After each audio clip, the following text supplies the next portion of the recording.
Buenas noches para todos y para todas. Daremos inicio a nuestro primer encuentro online construyendo comunidades resilientes.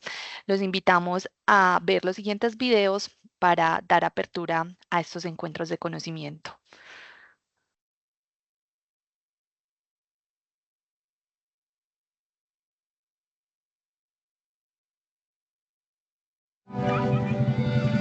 La Cruz Roja de Antioquia es la historia que hicimos juntos, es la historia que nos queda por hacer. Seguiremos portando este uniforme pegado al corazón. Forjamos caminos de constancia, oportunidad y transformación. Potenciaremos nuestro accionar para promover la dignidad en todo el territorio. Y crearemos alternativas para continuar fortaleciendo las comunidades. Cruz Roja Antioquia, 98 años.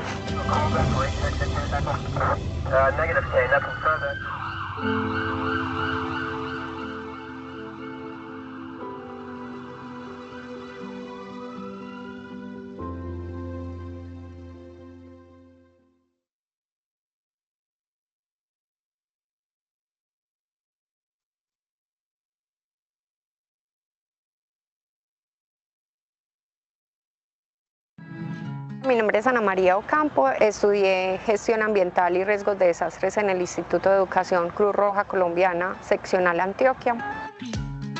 Actualmente me encuentro desarrollando las prácticas productivas en aguas nacionales del grupo EPM, es realizar la entrega de los elementos de protección personal a las personas de planta, acompañar y adquirir más conocimientos con mi líder de proceso para poder aprender a desarrollar en un momento dado de una vida laboral toda esa parte de inspecciones, de análisis del riesgo, de acompañamiento a las brigadas, de plan de emergencias. Esto me ha ayudado mucho para poder desempeñar diferentes tareas acá en la planta Los Petales de Bello.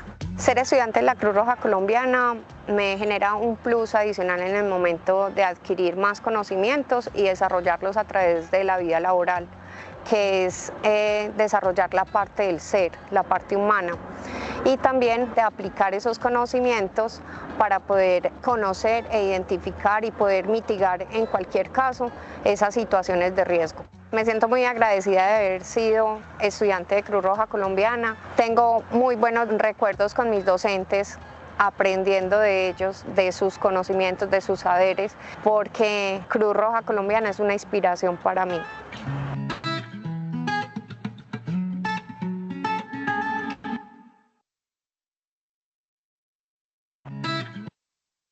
Porque Cruz Roja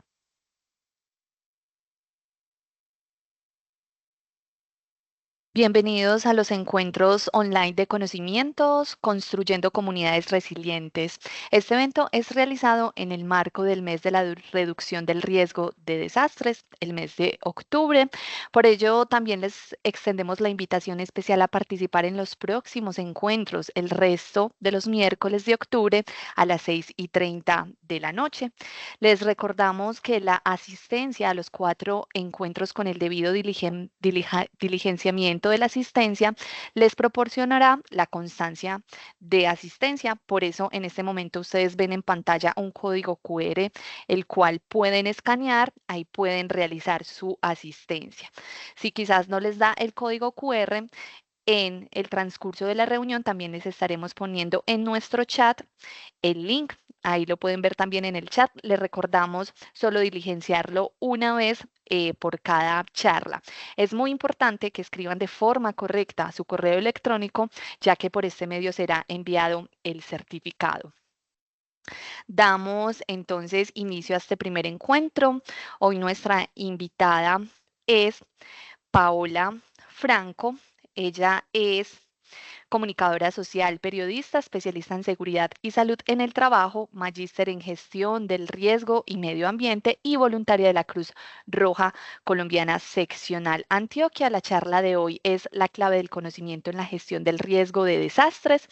Daremos un espacio de 15 minutos al final de la charla para resolver todas las preguntas, entonces los invitamos a medida que vaya pasando la charla a dejarnos sus preguntas en el chat de la reunión. Nosotros los estaremos Estaremos apuntando todas esas dudas o inquietudes que tienen para el final. Paola tendrá un espacio de 15-20 minutos para resolver todas las charlas. Para que sea un mejor desarrollo de este encuentro, les pedimos mantener micrófono apagado y también la cámara apagada para poder tener una mejor proyección de nuestras diapositivas. Entonces le doy paso a Paola. Bienvenida, Paola, a este espacio y gracias por todo el conocimiento que nos vas a brindar esta noche. Carmen, muchísimas gracias. Buenas noches para todas y todos. Muchas gracias al área de comunicaciones que nos acompaña el día de hoy o la noche de hoy en este encuentro. También al área de gestión de operaciones para el riesgo de desastres. Y pues les damos la bienvenida desde el grupo de gestión del riesgo de desastres de Medellín, aquí en la seccional Antioquia, quienes con el área de socorro, que es como todavía lo reconocemos, pensamos en una forma de conmemorar, de celebrar, de participar en este mes de la reducción del riesgo de desastres, que es además un mes que está avalado desde 1989, 1990, cuando empezó el primer Decenio Internacional para la Reducción del Riesgo de Desastres. A partir de ese momento se determinó que octubre sería el mes en que todos estaríamos pensando en esto, en reducir el riesgo de desastres, porque claramente es algo con lo que seguiremos trabajando. Entonces, en este mes de octubre nos convocamos para esto. Demos entonces inicio a nuestro encuentro de hoy. En particular tenemos 3 objetivos, que es comprender el conocimiento del riesgo como un proceso de la gestión del riesgo en nuestro país, identificar los componentes de ese proceso de conocimiento del riesgo y promover la participación activa en esquemas de conocimiento del riesgo en todo ámbito. Y decidimos precisamente comenzar con el conocimiento del riesgo porque, como dice esa parte inicial de nuestro nombre, pues realmente esa es la clave de la gestión del riesgo de desastres como proceso, es el primero, y entonces pues decidimos comenzar por acá. La charla está enfocada en un modo muy básico. He reconocido aquí en los participantes varias personas, algunos que han sido estudiantes, personas con las que hemos trabajado de la mano. Así que vamos a hacer aquí, para quienes ya tienen alguna experiencia en gestión del riesgo, vamos a hacer un repaso. Y para quienes vienen por primera vez, lo que queremos es antojarlos de trabajar gestión del riesgo, sobre todo a nuestros voluntarios y voluntarias de las diferentes seccionales, unidades municipales y grupos de apoyo que nos acompañan en esta noche. Muy bien. Les pido entonces que comencemos pensando, y si lo quieren compartir en el chat, dejemos los micrófonos apagados, pero si lo quieren compartir en el chat, cuéntenme para ustedes qué significa conocimiento. No conocimiento del riesgo, sino conocimiento como palabra. Pueden definirlo en una palabra, en una frase, dejándola por aquí en el chat. Yo les voy a dar unos segundos para que lo pensemos juntos. Mientras tanto voy saludando, están por aquí la representante de Damas Grises de Antioquia, colegas desde Jardín, desde Bogotá, desde la seccional Cundinamarca y Bogotá también nos acompañan. Vi por allí a Johan del Instituto Nacional de Salud. Muy bien, saber de algo es un saber, un aprendizaje. Marcela me dice que es una construcción. Manuela, me encanta, el conocimiento es poder. Eso es como una frase, a veces uno la siente muy cliché, pero creo que es real. Tener comprensión de una situación, reconocer, comprender y entender. Paula, el conocimiento es un camino, sí, es de un avance permanente. Sabiduría, que es a donde quisiéramos llegar. Conocer algo con poder, José Ignacio ya nos envuelve varias definiciones. Descubrir. Harry, qué filosófico. El conocimiento es el agrado del ser. Muy bien. Conocer un contexto, la Aleja. Información. Y saludamos por aquí, tú que redes, seccional Nariño. Muy bien, dale. Sara me está acompañando hoy con las diapositivas, así que ocasionalmente me mirarán por acá señalar con el dedo. Entonces, tenemos 2 definiciones iniciales. Recuerden que estamos empezando con conocimiento como palabra. Desde una definición general, hablamos del conocimiento como la comprensión y la información que una persona tiene sobre algo o alguien, como venían ustedes mencionando en el chat, entendimiento, comprensión, saber. Es una combinación de datos, de experiencias, de habilidades y de valores que permiten comprender y resolver problemas, tomar decisiones y actuar de manera efectiva en su entorno. Y subrayé comprender y resolver problemas. Y por ahí empezamos a pensar por qué el conocimiento es la clave de la gestión del riesgo. Porque en la medida en que tenemos información, como dice en el texto que estamos proyectando, tenemos datos, nos permiten tomar decisiones. Tenemos experiencias. Y ahí vienen algunas de esas frases muy coloquiales, muy colombianas, como que al perro no lo castran en 2 oportunidades, solamente hay una oportunidad de hacerlo. De manera que la experiencia nos permite conocer, saber y tomar decisiones para resolver problemas. Habilidades. No es lo mismo saber que saber hacer. Y valores porque nos determinan como seres humanos. Entonces, el conocimiento en particular y en ese subrayado que tengo en esta pantalla nos permite comprender y resolver problemas de cualquier índole. Y por eso empezamos por conocimiento de manera general. Si lo miramos desde la filosofía, yo ahorita que estaba leyendo la definición de Harry, el conocimiento nos implica también la capacidad de captar, procesar, interpretar y utilizar información de manera significativa. En estos tiempos modernos, yo ya tengo alguna edad, pero en estos tiempos modernos estamos rodeados, bombardeados de información de manera permanente y no toda la información es útil, no todo dato es significativo. Entonces, el conocimiento nos permite hacer también ese filtro para establecer qué de verdad es útil, es necesario, es significativo y nos permite, como estábamos en el punto anterior, resolver problemas. De este modo, desde este concepto filosófico, el proceso es un proceso cognitivo que involucra percepción, razón, memoria y experiencia.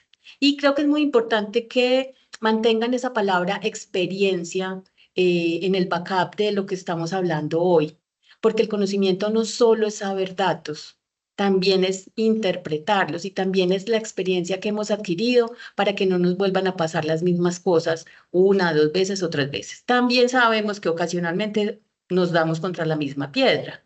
Yo lo sé, me he dado contra la misma piedra en varias ocasiones, pero digamos que a la tercera también uno alcanza a reconocer lo que ya no debe hacer. Muy bien. Hablemos entonces, y ahora sí, entremos a la gestión del riesgo de desastres. Primero, pues algo que es obvio, pero que debemos recordar, y es que Colombia es un país que tiene una gran variedad de desastres o ha presentado una variedad importante de desastres, tanto de origen natural como de origen antrópico. Recordando que en lo natural el ser humano no mete la mano, son meramente fenómenos naturales que pueden convertirse en desastres. Hoy hemos estado, o varias partes de América, de Norteamérica han estado en alerta por el paso de un tornado, pero también por el paso de un huracán, y esto es un fenómeno de origen natural donde el ser humano no tiene mayor injerencia, y tenemos desastres de origen antrópico, donde entran todos los que son de carácter social y todos los que son de origen tecnológico. Pero además, pues hay una obligatoriedad de comprender los riesgos que se nos pueden presentar y construir comunidades resilientes, que es el nombre de nuestro mes de la reducción de desastres, porque esa construcción de comunidades resilientes es crucial para podernos mantener seguros. Y aquí también hago otra petición y es recordar que todos somos comunidad, que la comunidad no son otros, que nosotros hacemos parte de comunidades y también tenemos una obligación con nosotros mismos para mantenernos seguros y ser comunidades resilientes. ¿Qué características tiene este país que es muy, muy, muy hermoso y que hoy tenemos varias personas de estas distintas partes del país? Una, que nos encontramos ubicados a lo largo de unas fallas que están activas y eso hace que seamos vulnerables a terremotos que pueden causar daños generalizados, recordando que los terremotos son de poca frecuencia pero de gran magnitud. Esa ubicación también en la zona geográfica donde nos encontramos hace que tengamos una serie de volcanes activos. Otra característica importante son las fuertes lluvias que se suman a una deficiente infraestructura que cada vez es menos resiliente porque puede que tengamos una infraestructura bastante antigua en muchos de los municipios y ciudades de este país. Esa deficiente infraestructura de drenaje puede provocar fuertes y frecuentes inundaciones y avenidas torrenciales en muchas regiones. Es decir, las inundaciones y los fenómenos hidrometeorológicos son tal vez los más frecuentes. No siempre son de gran magnitud, pero sí son los más frecuentes. Otra condición propia de nuestro hermoso país es que tenemos un terreno escarpado y tenemos un alto índice de deforestación que aumenta el riesgo de deslizamientos de tierra que pueden ser mortales para la población, en particular cuando se suma a las temporadas de lluvia que algunas partes del país estamos atravesando en este momento. Hay algunos que están en sequía y otra parte del país estamos en temporada de lluvias. Y lo otro es las fallas en infraestructuras y procesos, los conflictos civiles que tenemos en nuestro territorio y la degradación ambiental que propician fenómenos de origen antrópico que afectan a la población. Esta condición del país la podemos ver reflejada, esta imagen es de la Dirección Nacional de Planeación.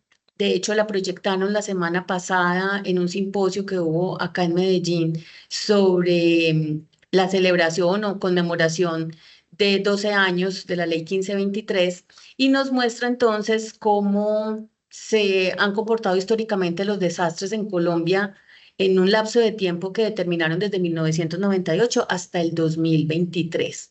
Cuando hacían la presentación, y la traje nuevamente, quienes estuvieron allí de pronto lo recuerdan, pero la traje nuevamente, la expositora nos contaba en ese punto de quiebre donde ven en la ley 1523 de 2012 que pareciera como si hubiera habido un aumento a partir del 2012. Y la aclaración que se hacía, que es muy importante hoy que estamos hablando de conocimiento y también de información, es que más que aumentarse, tuvo que ver con el registro, ¿cierto? Probablemente sí hayan aumentado, aunque no arduamente, pero sí se aumentó el registro, es decir, podía haber muchas cosas que no se estaban contando o que no había dónde quedaran registradas para poder ser utilizadas. Entonces, hay un hito importante con esa ley 1523 de 2012, que es nuestra ley de gestión del riesgo de desastres, pero otro elemento que nos trae esta imagen es que el mayor porcentaje de desastres en este historial del 98 al 2023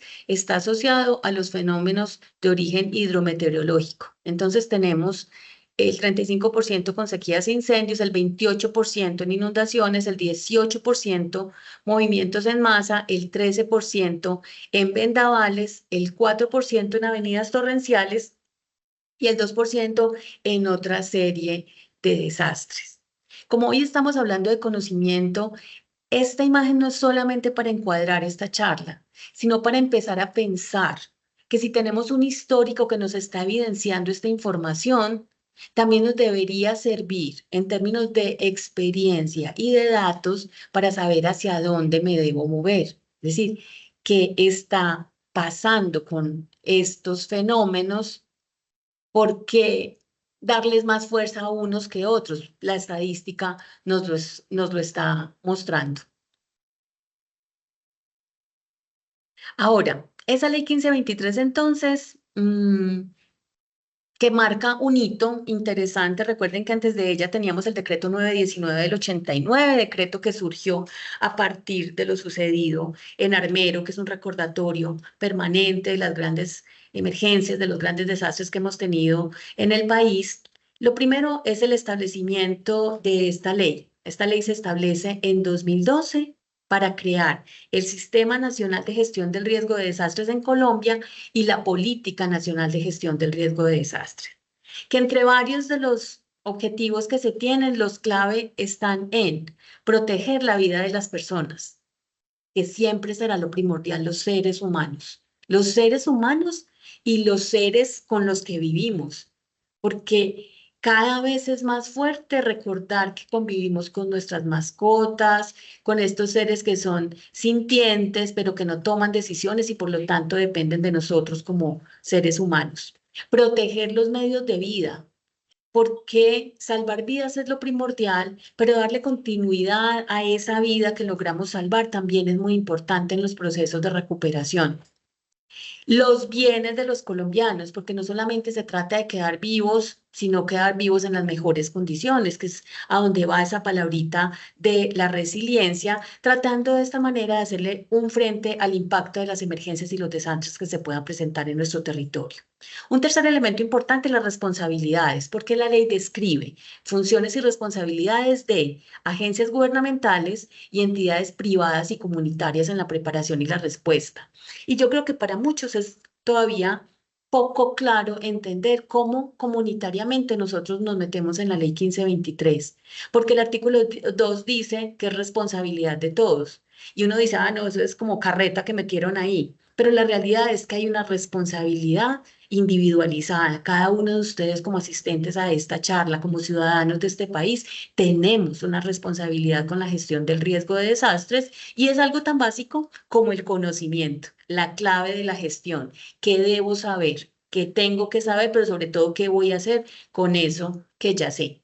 En cuarto lugar, el empoderamiento de los ciudadanos, que va de la mano con esto que acabo de mencionar. La ley exige la participación activa de las comunidades locales en todos los aspectos de la planificación del riesgo de desastres, porque tenemos una responsabilidad primero con nosotros mismos y luego con nuestro entorno. Quinto, la toma de decisiones descentralizadas, que es muy, muy interesante en esta ley 1523. Esa toma de decisiones descentralizadas promueve estrategias específicas para las regiones, para los departamentos, para los municipios, que sean adaptadas a los contextos y las necesidades locales. No es lo mismo los requerimientos que tiene el territorio en Túquerres, Nariño, ya que nos saludaron ahorita, que en Jardín, Antioquia.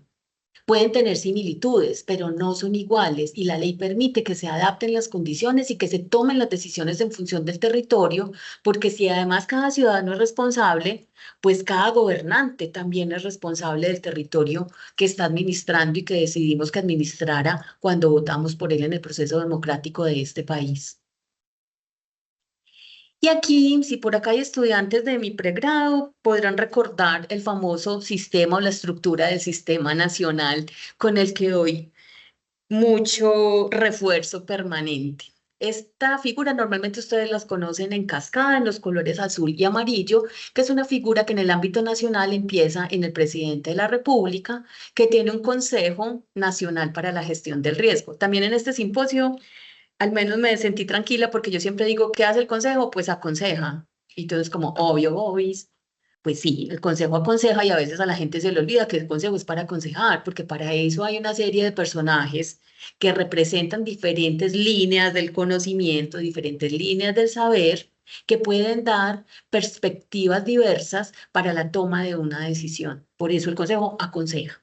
Está el componente operativo, que es la Unidad Nacional de Gestión del Riesgo, y están los 3 comités nacionales asociados a los 3 procesos de la gestión del riesgo: conocimiento, reducción y manejo de desastres. En azul entonces vemos el componente nacional. En este siguiente color como naranja encontramos el componente departamental, entidad territorial, departamentos donde la gestión del riesgo está a cargo del gobernador o la gobernadora, y tiene a su vez un consejo que aconseja, que es el Consejo Departamental de Gestión del Riesgo, y en la línea operativa tiene una oficina departamental para la gestión del riesgo de desastres, que además tiene los 3 comités: el departamental de conocimiento, el departamental de reducción y el departamental de manejo. Lo tiene el departamento de Nariño y lo tiene el departamento de Antioquia y lo tiene el departamento del Atlántico. O sea, hay una obligatoriedad por la legislación. Y en verde observan el mismo esquema, pero llevado al ente territorial local, que son los distritos o municipios. Está a cargo del alcalde o la alcaldesa, que tiene un consejo municipal para la gestión del riesgo. Y aquí hay una aclaración importante para quienes nos acompañan de municipios, unidades municipales y grupos de apoyo. Los consejos municipales para la gestión del riesgo no son la oficina municipal para la gestión del riesgo. El consejo está conformado por una serie de entidades, donde una entidad como la nuestra, la Cruz Roja Colombiana, tiene asiento per se. porque la ley nos permite, la Cruz Roja Colombiana, la Defensa Civil Colombiana y los bomberos del territorio tienen asiento en ese consejo municipal, además de otras entidades y otras secretarías como salud, como protección social, como planeación, como obras públicas, porque recuerden que debe estar conformado por entidades que permitan tener unas perspectivas distintas para la toma de decisiones. Y debajo de este aparece ese componente operativo que es la Oficina Municipal para la Gestión del Riesgo de Desastre. En algunos municipios que son muy pequeños, esta tarea a veces le es asignada a alguien de la línea de secretarías municipales. Suele asociarse mucho al secretario de Medio Ambiente o suele asociarse a planeación o incluso a obras públicas. En otros municipios, tal vez un poco más grandes, tal vez con mejor presupuesto, bueno, ahí hay muchas consideraciones. Las oficinas tienen un coordinador o un director o un jefe de gestión del riesgo único que solo se tiene que encargar de esto. ¿Por qué hago la aclaración?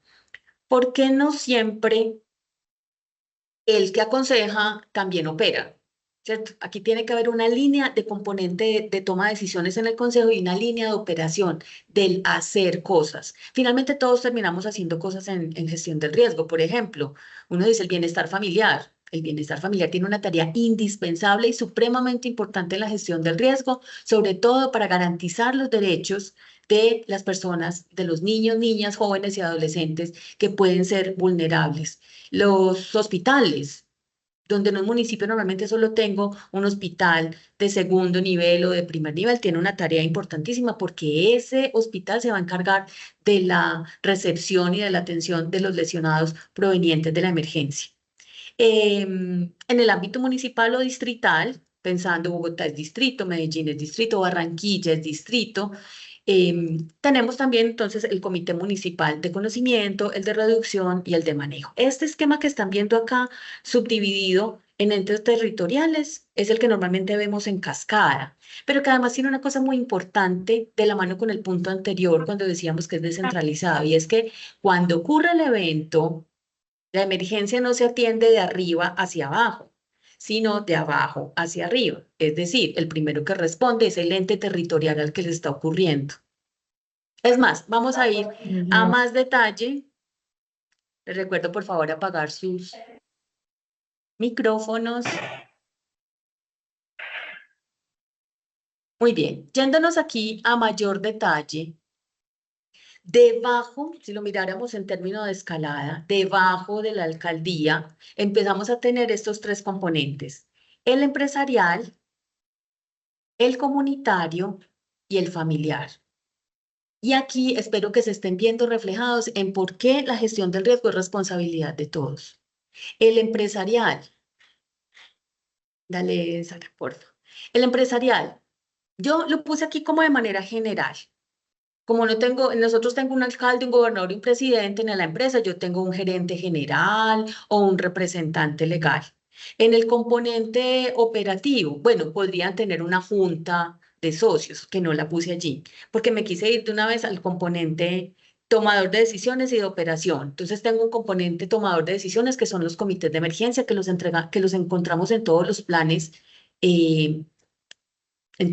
de prevención, preparación y respuesta ante emergencias, y nos vamos al decreto 1072 de 2015.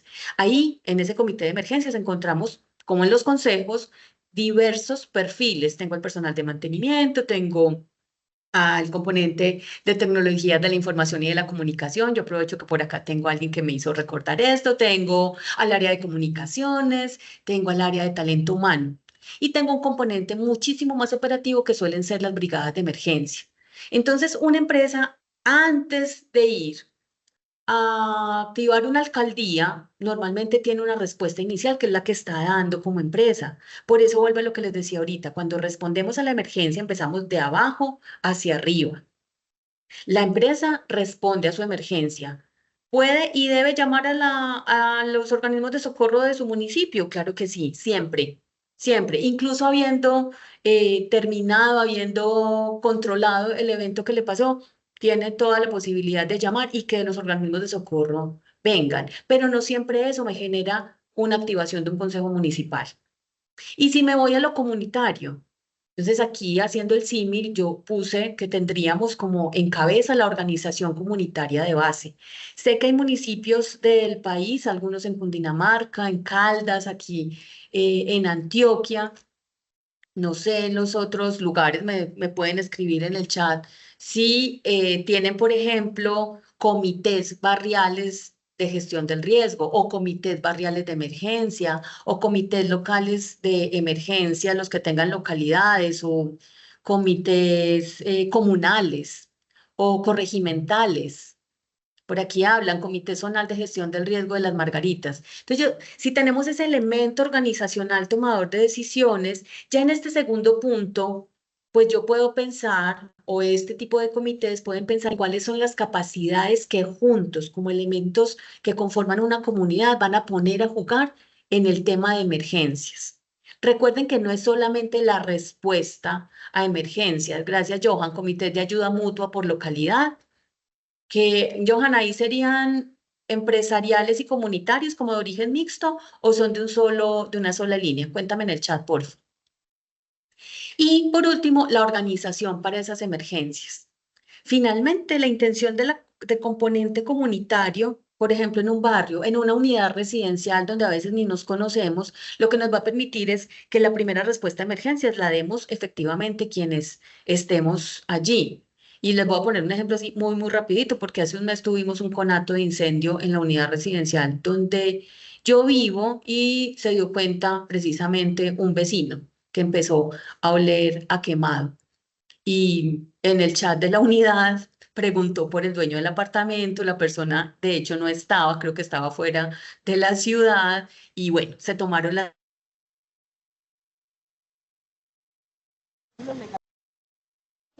Paola, te silenciaste.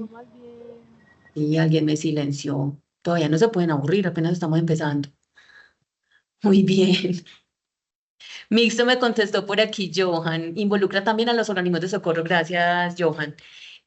Aquí la intención es que realmente llegamos a una organización para emergencias. En la historia de mi unidad todavía no la tenemos, somos todavía muy poquitos en esa unidad, pero la intención sería esa, que como comunidad también tengamos una respuesta.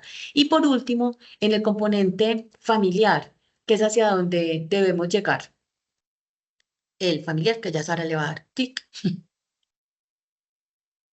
Y ahí pues uno podría decir que es como un poquito complicado. Si en su casa son 3 personas, pues entre los 3 se tendrán que defender. Si usted vive solo, entonces usted ya no depende de usted solo como familia, sino del componente comunitario. Al menos convérsele al vecino para que sepa quién es usted y contar con alguien. Aquí entonces, digamos que yo no puse un jefe o una jefa de familia, porque cada uno organizará pues como debe ser. Sí es importante identificar los recursos y recuerden que en el tema de identificar los recursos se tiene no solamente los elementos de emergencia, como el botiquín, como un extintor, sino el conocimiento en emergencias. Porque usted puede tener un botiquín y si el único que sabe manejarlo normalmente viaja mucho, pues no hicimos nada. O si usted tiene un botiquín de esos pastilleros, tema en el que no voy a entrar hoy porque no es el de esta charla, de una vez sí le dejo como la recomendación que si el botiquín es pastillero, primero esa vaina no es botiquín.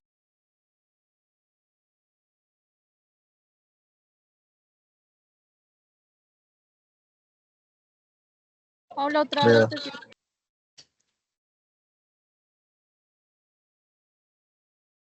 Creo que Sara, por favor.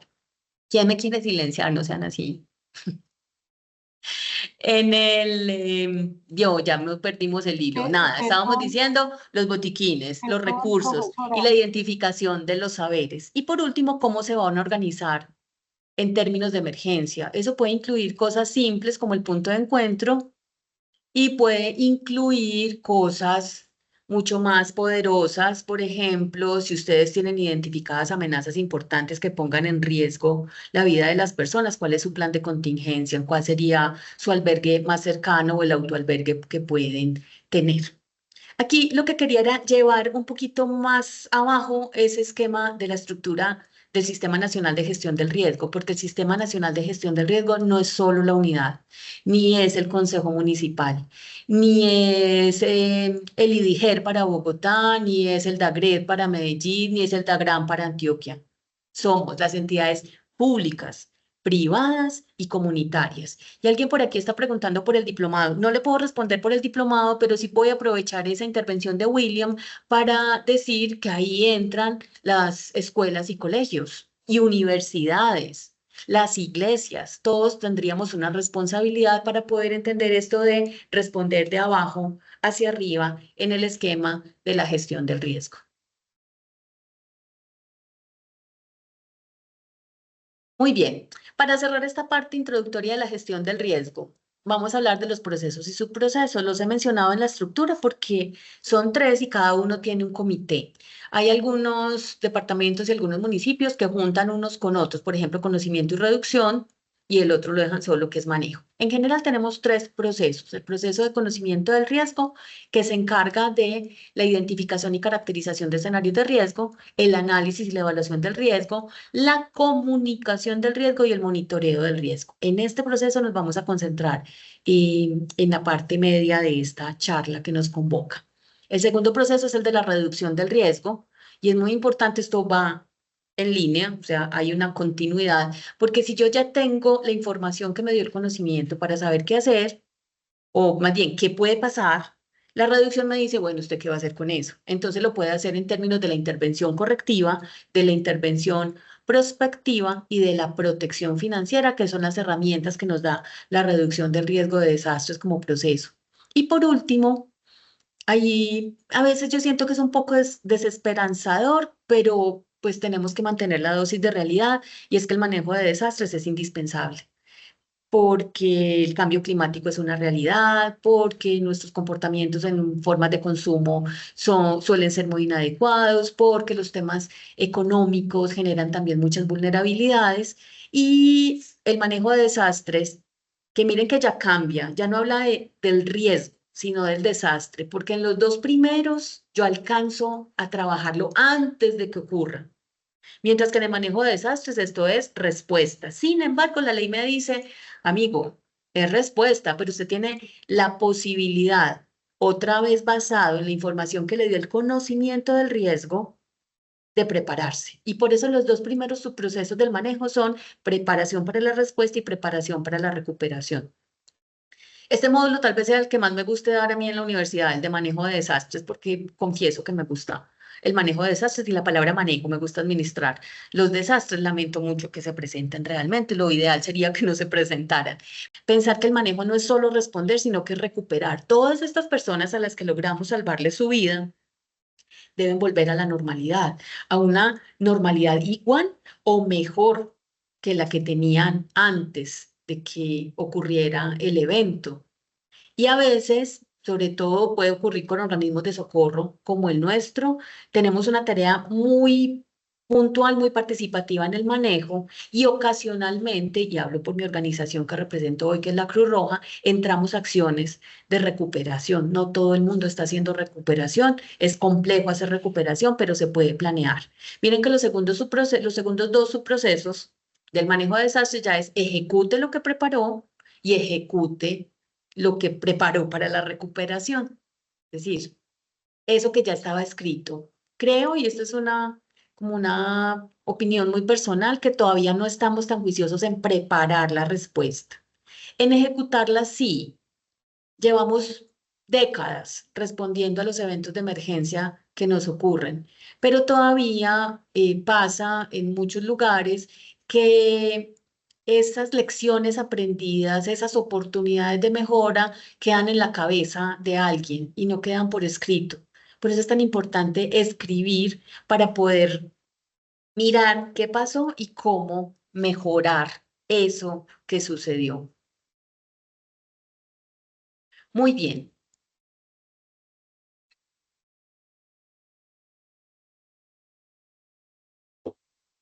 Entremos entonces a hablar de conocimiento del riesgo. Voy a aprovechar para responder a alguien, bueno, no aparece el nombre, pero creo que es pertinente mencionarlo aquí antes de pasar al conocimiento porque me preguntan por qué hablamos de intervención correctiva y no preventiva. De hecho, en la reducción del riesgo sí está el componente de prevención. Se denominan intervención correctiva todas las acciones que yo tengo que hacer para corregir una situación y que van en torno a la mitigación. Y en la intervención prospectiva, Jaime Andrés, buenas noches.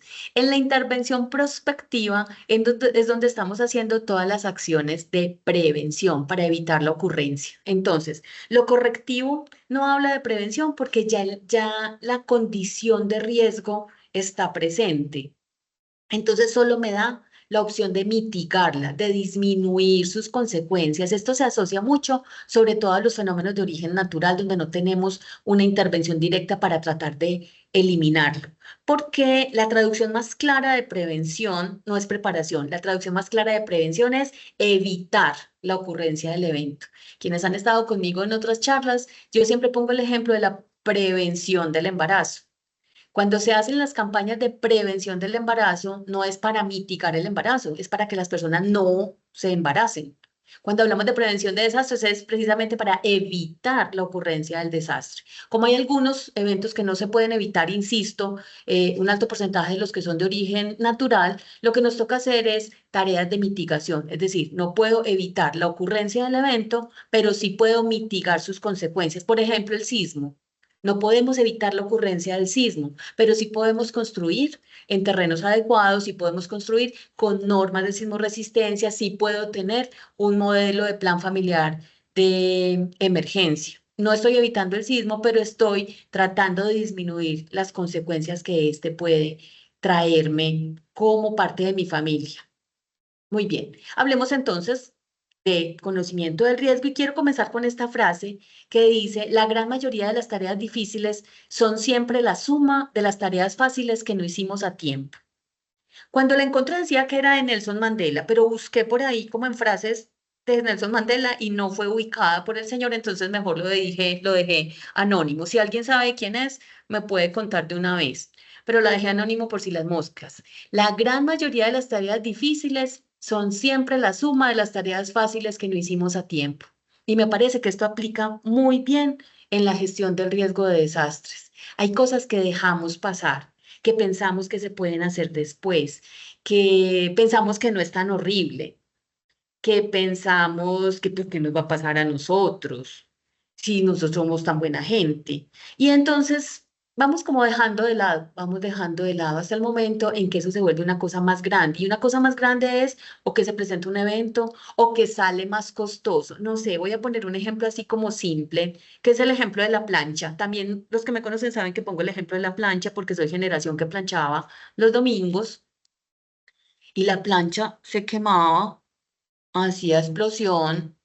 Y en mi casa, durante mucho tiempo, lo que hacían era que le pelaban los cables. Yo le digo que los dejaban como un moñito así en dos. Entonces le pelaban los cables. Yo todavía, eso es un rezago de esa época, le tengo mucho miedo a la electricidad. Mi mamá, entonces me conectaba los dos moñitos del cable en el toma corriente y yo planchaba la ropa de toda la semana y ella iba y lo desconectaba. Lo traigo a colación porque eso era una cosa muy simple. Alguien pudo haber ido bueno, en esa época no existía el home center, a una ferretería y conseguir un toma, ¿cómo se llama esa cosita? Un enchufe, esa era. Un enchufe, ni siquiera necesitaba un destornillador con el cuchillo, abría esa vaina y ponía los dos moños y yo podía conectar tranquila. Pero uno se va quedando, va dejando cosas simples que después se pueden volver más grandes y más graves. A mí sí me cogió la corriente como alguna vez, no mucho, hoy no, los crespos son así, pero me gusta eso, uno empieza a convivir con el riesgo, a dejarlo así. Porque algún día lo va a organizar, porque un día va a llegar un señor, porque en estos días consigo la plata, porque con la prima lo arreglo, porque ajá. Muy bien, sigamos, ya he hecho mucha cantaleta aquí. El conocimiento del riesgo entonces es el proceso de la gestión del riesgo que, como lo mostrábamos en los dibujos en la imagen anterior, está compuesto por la identificación de los escenarios de riesgo, y a mí el concepto de escenario me encanta, por el análisis y la evaluación del riesgo asociado a ese escenario, por el monitoreo y seguimiento del riesgo y sus componentes, es decir, la amenaza y la vulnerabilidad, y por la comunicación para promover una mayor conciencia del mismo, que alimenta los procesos de reducción y de manejo. Y subrayé la palabra alimenta porque volvemos al nombre de nuestra charla, la clave de la gestión del riesgo a través del conocimiento. Es el conocimiento del riesgo el que me permite darle vida a los otros dos procesos. ¿Podrían vivir sin el conocimiento? Seguro sí, pero sería más caro de lo que ya es. Sería más lento de lo que ya es. Sería más largo de lo que ya es y sería más difícil de lo que ya es. Si tenemos el conocimiento, ¿por qué no lo aprovechamos? Si yo les pregunto a ustedes si conocen sus planes municipales de gestión del riesgo, muchos van a decir, sí, ahí está. Si les pregunto si lo han abierto y han obtenido información de allí, ya las manos se podrían bajar, ya disminuirían y me dirían como que eso es como las brujas, que las hay, pero que nadie las ha visto. Entonces que uno sospecha que hay un plan de gestión del riesgo. Y si volvemos, aquí todo está encadenado, si volvemos a las figuras de la estructura del sistema nacional, y yo tengo ya hecho por parte del municipio un plan de gestión del riesgo donde me establece unos escenarios, donde me dice cuáles son las peores amenazas, donde ya unos expertos, geólogos, hidrólogos, químicos, civiles, o sea, de todas las líneas de conocimiento que saco de eso, yo ¿por qué no aprovecho eso para mi plan de la empresa? Para saber en qué escenario del municipio está mi empresa y yo saber cómo retomar esa información. O en cuanto a mi plan familiar, yo sospecho que esa montaña es como compleja. Yo puedo ir al plan de gestión del riesgo del municipio y evidenciar si estoy habitando un escenario de riesgo. Para irme de allá, no sé, para cambiar de casa, para venderla o para quedarme ahí y tomar decisiones. Finalmente, lo importante es que usted tenga información y que esa información, como lo dijimos al principio, le permita tomar decisiones. ¿Qué cosas une el conocimiento del riesgo? En el conocimiento del riesgo, yo tengo la identificación de riesgos que ya mencionamos. Como parte del riesgo, y creo que muchos de ustedes recordarán la fórmula básica de riesgo es igual a amenaza por vulnerabilidad. Yo necesito hacer el análisis de amenazas, necesito evaluar la vulnerabilidad. Pero también tengo que pensar cómo operan las emergencias, evalúo la capacidad, doy respuesta a los desastres, establezco alertas tempranas. Y alertas tempranas ni siquiera dice sistema de alertas tempranas. Usted puede establecer una alerta temprana simple. Por lo menos acá en Medellín ha estado lloviendo mucho estas 2 semanas. Una alerta temprana es que si usted sufre de condiciones respiratorias que se alteran con facilidad con el cambio de la temperatura, su alerta temprana debería decir que se va a vestir de manera distinta o que durante estas semanas usted va a utilizar tapabocas. Y eso es una alerta temprana para usted mismo. El monitoreo de los riesgos, qué está pasando, qué debo observar. Y no tiene que ser, bueno, Max Enríquez esta semana estuvo muy triste y dando noticias muy horrorosas con el huracán. Hacía rato no veía a Max Enríquez tan triste. Además, yo pensé que Max Enríquez ya no existía. Pero no tiene que ser del IDEAM, ¿cierto? Hay monitoreo de cosas que yo observo. Y, no sé, el comportamiento en mi cuadra. ¿Quién se está moviendo mucho esta semana? ¿Qué ha pasado con los chicos que normalmente están en esa esquina? ¿Hay más? ¿Hay menos? Eso es monitorear condiciones que son propias de mi entorno. Quiero es manifestarles que no tienen que pensar siempre en movimientos en masa, ni tienen que pensar en una avenida torrencial, ni tienen que pensar en un sismo. Es algo tan sencillo como que los riesgos están cuando usted se va a montar en la buseta. ¿Y a qué riesgos están ahí? Pues usted tiene que, para poder establecer los riesgos, tiene que pensar en las amenazas. Entonces, amenazas frecuentes que todos tenemos, que me atraquen, que me jalen el bolso, que me caiga. Esa es mi amenaza en estos días. Me da mucho, mucho susto caerme. Entonces, me monitoreo es que ya no uso cierto tipo de zapatos y en esta temporada menos. Porque para mí eso es una amenaza porque me está fallando una rodilla. No sé, que se me encrespe el pelo. Pueden ser cosas muy sencillas. pero cosas que para cada uno de ustedes es importante que las tienen que mirar en términos de amenaza, vulnerabilidad para poder establecer el riesgo. Voy a terminar aquí en esta. El tema de las lecciones aprendidas que lo mencioné ahorita, sobre todo para nosotros los que hacemos parte de organismos de socorro. Estamos en constantes emergencias y no atendemos de igual manera. Hemos ido a 200 movimientos en masa y los 200 movimientos en masa han sido distintos, pero cada uno puede haber dejado una lección importante para mejorar la respuesta en el próximo, porque siempre va a haber un próximo, otra próxima inundación, otro próximo accidente de tránsito, otro va a haber. Sí, pero no voy a contar quién es más Enríquez, les va a tocar buscarlo en el Google, pero el señor sigue trabajando en el IDEAM. Conciencia pública y comunicación del riesgo, porque finalmente los seres humanos y los ciudadanos de este país, pues tenemos tareas con la gestión del riesgo. Dale, Sara.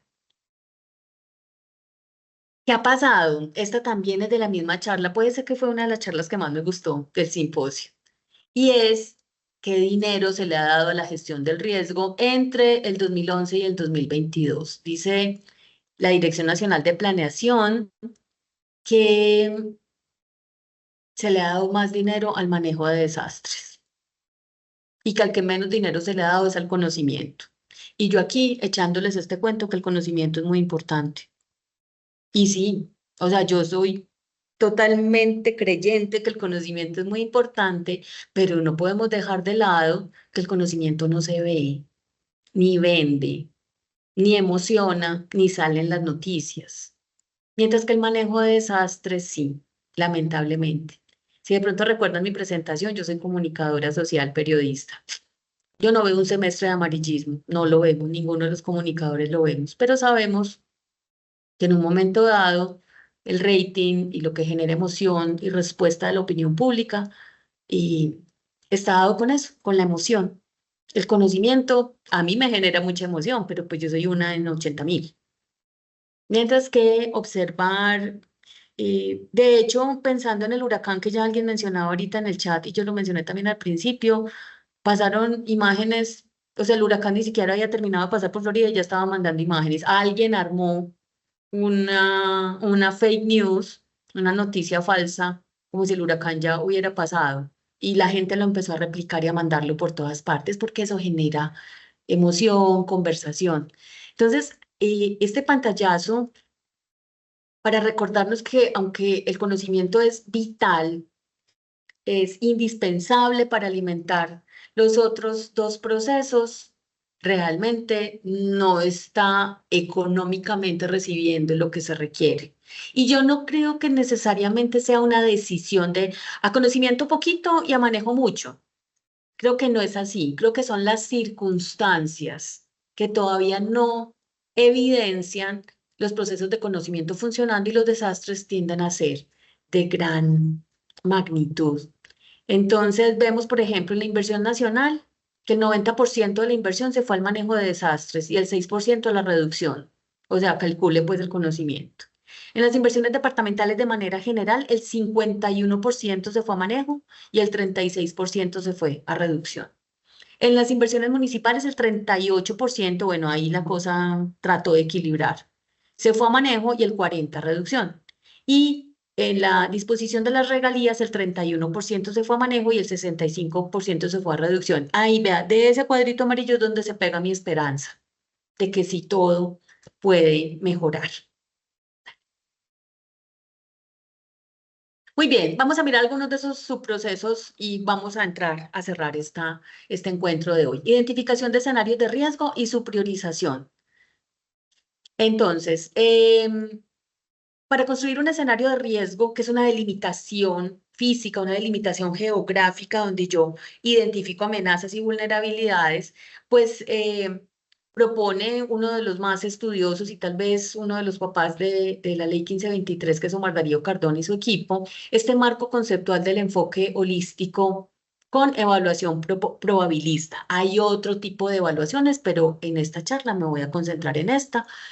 Las otras pues ya las miraremos tal vez en otro encuentro o quienes estén encarretados con la gestión del riesgo podrán dar línea. En internet encontramos muchísimo. Esta imagen la traje del Atlas del Riesgo de Colombia, cuya última versión es 2019. Vamos a ver algunos mapas también traídos de allí, porque creo que es importante, porque a veces nos quedamos sin saber dónde, de dónde sale la información o dónde buscarla. Ah, y aquí ya me salvaron la patria. La frase es de John Wooden, un entrenador de baloncesto de Estados Unidos y autor de libros de liderazgo y motivación. Muchas gracias. Ya sé que voy a cambiar ese anónimo de allí. ¿Qué es importante aquí entonces? El riesgo es igual a amenaza por vulnerabilidad. Ese es el resumen de todas estas bolitas tan bonitas. Las amenazas son eventos potenciales. Por eso cuando hablamos de amenaza hablamos de peligro latente. Aún no ha pasado. Usted todos los días sale con la amenaza de que lo atraquen. Muy triste, sí. Pero díganme quién de aquí no está expuesto a esa amenaza. Bueno, el que está encerrado. Y aún así pueden atracar en el apartamento. Pero digamos que en general un porcentaje muy alto, esa amenaza la asumimos cada día. Es latente. La mayoría de nosotros llega por la noche a la casa sin haberle pasado nada. Es decir, otro día en que la amenaza no se manifestó, ya sea porque usted manejó el riesgo y trató de disminuir su vulnerabilidad, no salió con alhajas, mantuvo el bolso cerrado, no habló con extraños, no sacó el celular en la buceta de la ventana, no se puso el bolso atrás mientras estaba en el Transmilenio o apretujado en el metro o en la buceta. Entonces, la amenaza es el peligro latente o la vulnerabilidad es lo que me hace débil frente a esa amenaza y por eso las vulnerabilidades se evalúan por amenaza. Pueden ser similares en algunos casos, pero a veces también puede ser que lo que me hace vulnerable para una amenaza sea menos vulnerable para otra. Para que haya vulnerabilidad debe haber exposición. Entonces, por ejemplo, en Medellín no vamos a hacer ningún tipo de escenario de riesgo por tsunami, ni siquiera por el tsunami vallenato, que es un chiste muy bobo de la Feria de las Flores. Aquí no hacemos amenaza ni escenarios de riesgo por tsunami. ¿Por qué? Porque no estamos expuestos. Entonces, ponemos la vulnerabilidad en función de la exposición y de la fragilidad. Si me afecta o no, si soy susceptible de ser afectado, si soy frágil frente a ese evento. Y la suma, más bien es la multiplicación de la amenaza por la vulnerabilidad, la que me dice el riesgo. Y por eso hablamos del riesgo como el impacto potencial. Es decir, no ha ocurrido, pero yo sospecho. Si a mí me atracan el día de la quincena, ¿cuál es el riesgo? No voy a poder pagar el arriendo, no voy a poder dar la cuota de los zapatos, no voy a poder pagar el colegio del muchachito, ¿cierto? Esa es la pérdida potencial. Si la amenaza se manifiesta, eso es lo que yo podría perder y por eso el riesgo habla de un impacto potencial. Cuando efectivamente me atracan, ya estoy hablando de una emergencia o de un desastre, es decir, ya se hizo realidad y por eso yo ya hablo de un impacto. Dale, Sara. Téngalo ahí. Entonces, en la imagen de la izquierda, todas las imágenes que voy a mostrar a continuación, todos estos mapas vienen del Atlas del Riesgo de Colombia, que se encuentra en el repositorio de la Unidad Nacional de Gestión del Riesgo. Quise dejar este mapa de la izquierda que está en colores más azules porque nos habla de la densidad poblacional. Entonces, ven en azul muy claro, donde tenemos menos densidad poblacional, el número de habitantes por kilómetro cuadrado, y hacia los más oscuros, donde hay más cantidad de personas. Uno hubiera sospechado, pues, que eso iba a estar rojo, así como en ese, sí, como en ese naranjo oscuro en toda la zona andina, y no. Miren que está como desperdigado en varias partes. Incluso miren en San Andrés, cómo se observa que hay una densidad, es densidad poblacional, cantidad de habitantes, densidad poblacional por kilómetro cuadrado. Entonces voy a dejar ese mapa de la densidad poblacional quieto y a la derecha vamos a ver los mapas resultantes por fenómenos amenazantes que establecieron en el Atlas del Riesgo. La mayoría, no, todos son de origen natural, porque aunque los de origen antrópico y tecnológico los mencionan en el Atlas del Riesgo, no es factible o no pusieron un mapa que determinara cómo se podría presentar, un poco porque esto depende pues de la presencia de industria, de conflicto social, esperen que estoy pensando en los aviones, de riesgos asociados a medios de transporte. Entonces vemos a la derecha en este momento los sismos en color rojo, nos hablan de la profundidad y el tamaño de la bolita nos habla de la magnitud. Entonces recuerden que cuando pensamos en sismos debemos pensar en la magnitud del evento con respecto a la profundidad. Aquí hemos tenido eventos de intensidad importante, no sé, 7, 8, pero de gran profundidad que no se perciben y no causan daño. Pero acá entonces pueden observar en este montón de círculos desperdigados por el mapa donde se pueden concentrar los sismos de mayor profundidad y de mayor magnitud. Volcanes, estos están claramente identificados y establecidos. Algunos coinciden con unas zonas de densidad poblacional tal vez un poco más alta. A veces se nos olvidan estos volcanes, sobre todo a quienes vivimos en territorio donde no es una amenaza frecuente, mientras que nuestros colegas de Nariño, del Cauca, de parte del eje cafetero, tal vez sí lo tengan mucho más interiorizado e identificado. Inundaciones. Entonces, acá vemos zonas susceptibles a inundación, las que presentan mayor susceptibilidad. Sequías, y este ya me está hablando del índice de vulnerabilidad asociada a las sequías y nos muestra en color verde la vulnerabilidad que es muy baja. Mírenlo hacia la Amazonía, el Chocó, parte de Nariño, una vulnerabilidad media, aquí tenemos parte de Antioquia, de Santander, por allá una colita de Arauca. De muy alta la vemos concentrada en la Guajira, o sea, eso no es ninguna novedad y sobre eso es que se deben hacer las planeaciones. Movimientos en masa, otra vez vemos Antioquia complicado y, ay, bendito Dios, yo no me acuerdo cómo se llaman estos departamentos. Bueno, voy a pasarlos los de allá muy rojos. Si alguien quiere tirarme un salvavidas y me recuerda los departamentos acá más cerca de la Orinoquía, porque no me acuerdo. No sé. De algunos de los que están acá en esta mesa también, pero más arriba, Santander, gracias Daniel, Zulma, Santander, Boyacá, y bendito mi Dios. Tienen que invitarme por allá. Arauca y Casanare, esos eran los que quería. Arauca y Casanare, gracias Zulma. Muy bien. Incendios forestales. Entonces acá nos hablan de riesgo total, vemos en café muy condiciones normales para incendios forestales, vemos en verde también hacia abajo. Gracias a todos los que me tiraron en salvavidas, ahí perdonan, esta y las que siguen. Vemos una vulnerabilidad, un riesgo asociado muy alto en los colores amarillos. Creo que también lo vivimos hace poco en Boyacá, por ejemplo, con los incendios forestales que se presentaron. Y este último habla de la vulnerabilidad por departamentos en cuanto a valor expuesto. Dice valor expuesto en millones de pesos.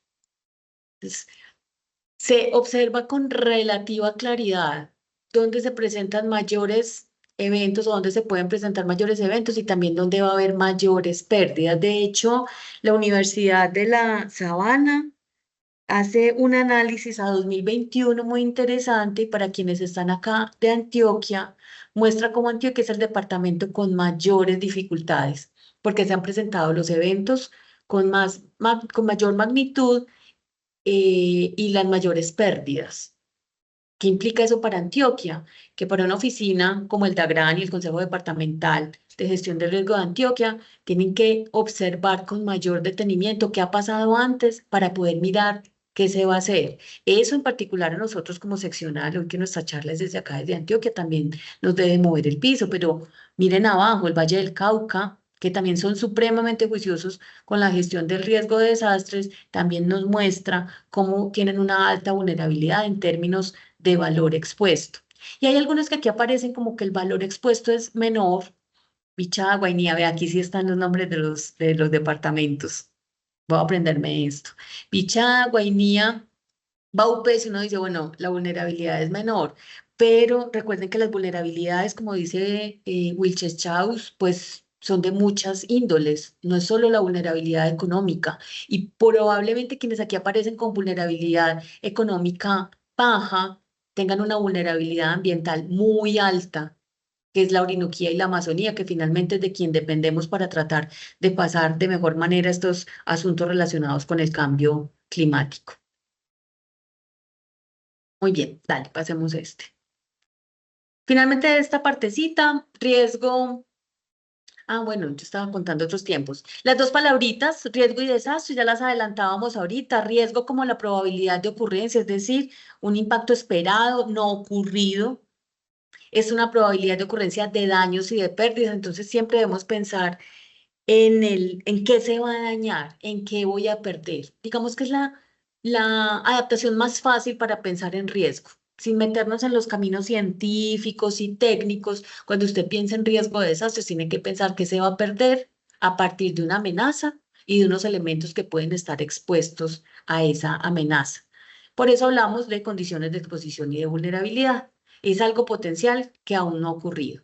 El desastre, por el contrario, es la materialización del riesgo. Por eso se dice que el desastre son riesgos no gestionados.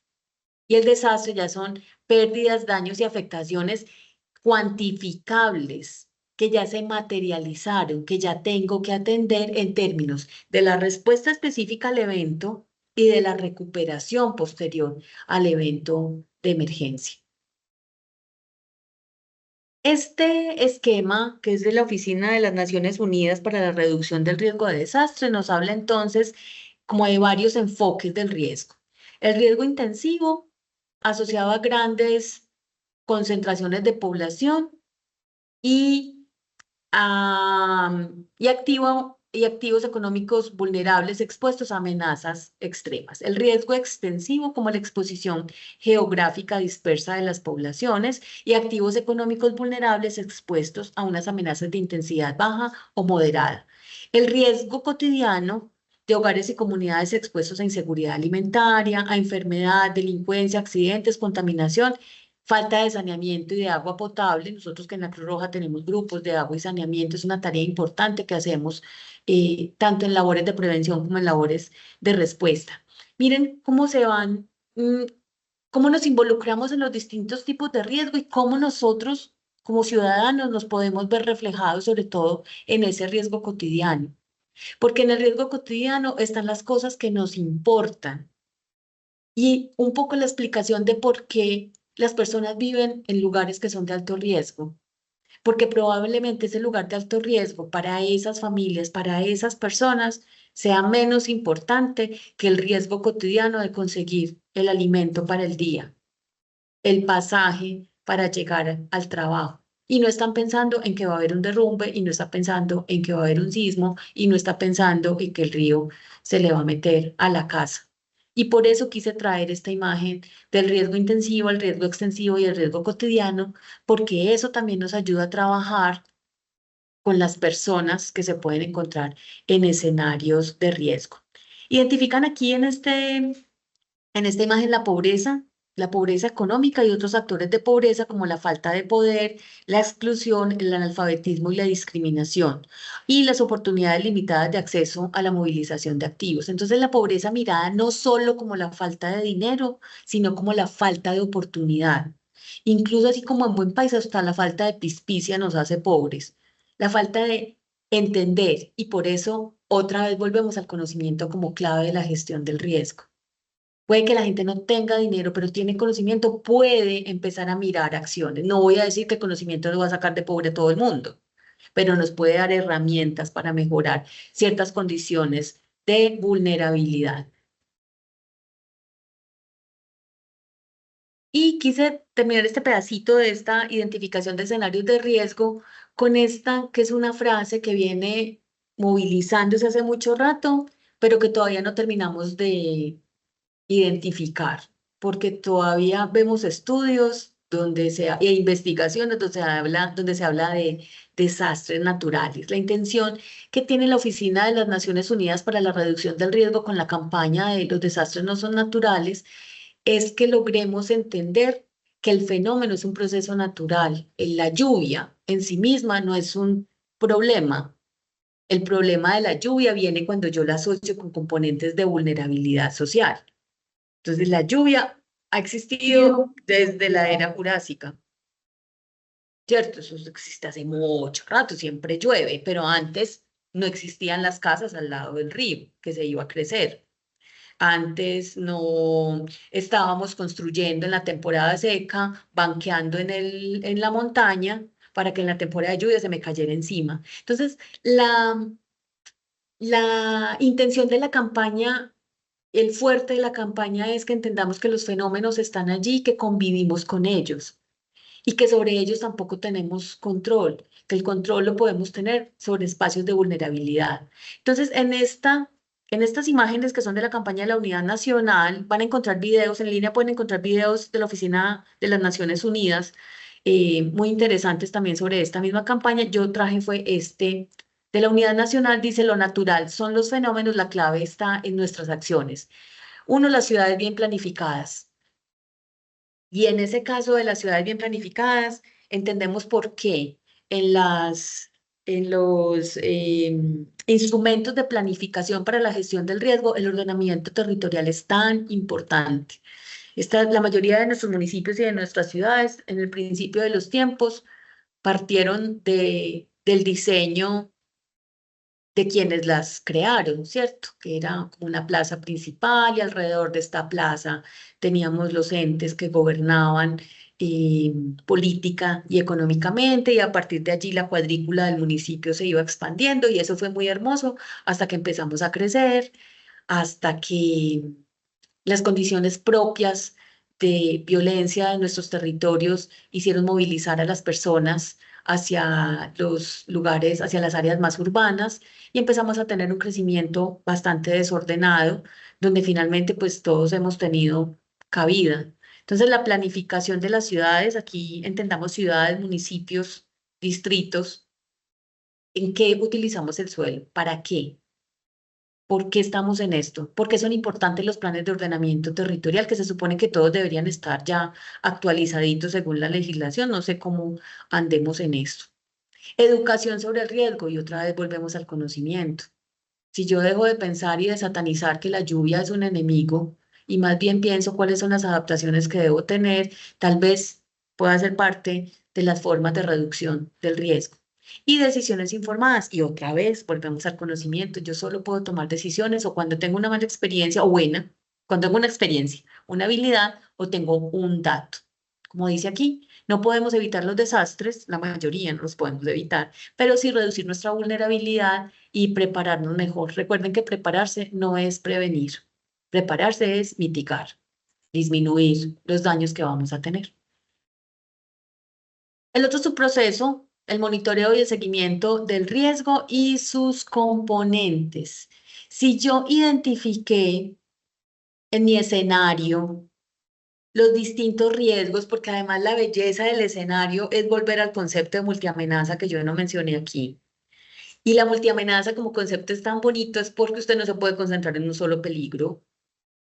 Usted no puede pensar, no solo voy a pensar en el sismo, bendito mi Dios, porque no hay nada más. Cuando usted vive al lado de un cuerpo de agua, entonces tiene que pensar en el sismo, en la inundación, en el movimiento en masa, en el problema de inseguridad alimentaria, que las vacas se le mueran, que usted no pueda salir a trabajar. Entonces, el concepto de multiamenaza es que usted en un escenario de riesgo geográficamente delimitado tiene que identificar todas las amenazas, todas las vulnerabilidades y por ende todas las probabilidades de pérdida y daño. Se identifica eso y lo prioriza, que es otra intención del conocimiento del riesgo, pues que usted no le puede meter plata a todo ni energía a todo. Hay unas cosas que van a ser más dañinas que otras. No está dejando de lado las que sean menos dañinas, pero no le está invirtiendo todo de una vez a ellas. Entonces empiece a monitorear. Si ya identificó claramente cuáles son, empiece a hacerles un seguimiento, a ver cómo se comportan. Si estamos en temporada de lluvias, usted ya no está pensando en incendios forestales. Usted en temporada de lluvia está pensando en movimiento en masa y su planeación y su preparación debería ser sobre movimiento en masa, sobre inundación, sobre avenida torrencial, recordar qué pasó. De hecho, en el marco de Sendai, una de las prioridades dice fortalecer el conocimiento del riesgo para que las personas sepan qué ha pasado. En ese componente entonces del monitoreo, hablamos de promover el desarrollo de metodologías e instrumentos de monitoreo, de seguimiento y de evaluación de la participación social en la toma de decisiones para la gestión del riesgo. Y este componente que nos incluye a todos, mecanismos de veeduría ciudadana que faciliten el control en los diferentes niveles territoriales. ¿Por qué? Porque la prevención, la atención, la reducción, porque la gestión del riesgo es un proceso social, responsabilidad de todos y somos responsables también de hacer veeduría. Entre los elementos del monitoreo está pensar en cómo hacer el control de los riesgos existentes o de observar esos riesgos existentes y su comportamiento, de rastrear esos riesgos identificados y generar un seguimiento. A partir de ese monitoreo, la posibilidad de identificar otros riesgos que se puedan presentar en el territorio y buscar también con el monitoreo asegurar un plan de respuesta. Es decir, yo observo el fenómeno y los riesgos asociados a ese fenómeno también para responder mejor cuando no lo puedo evitar. Entonces, monitorear me permite una acción de respuesta tratando de tener menos pérdidas. Por último, con este componente de monitoreo y pensando un poquito en los sistemas de alerta temprana, de hecho, esta información es de una colega muy estudiosa que es Carolina García. En el curso que hacemos de gestión del riesgo aquí en Antioquia, en particular tenemos un componente de sistemas de alerta temprana. Y aquí la propuesta es cambiar el paradigma de los sistemas de alerta temprana, que no sean solo para reacción, sino también para reducción. Es decir, si yo estoy monitoreando, no puedo monitorear solamente esperando a que se presente el evento. Yo puedo monitorear para tener acciones de mejora en el entretanto.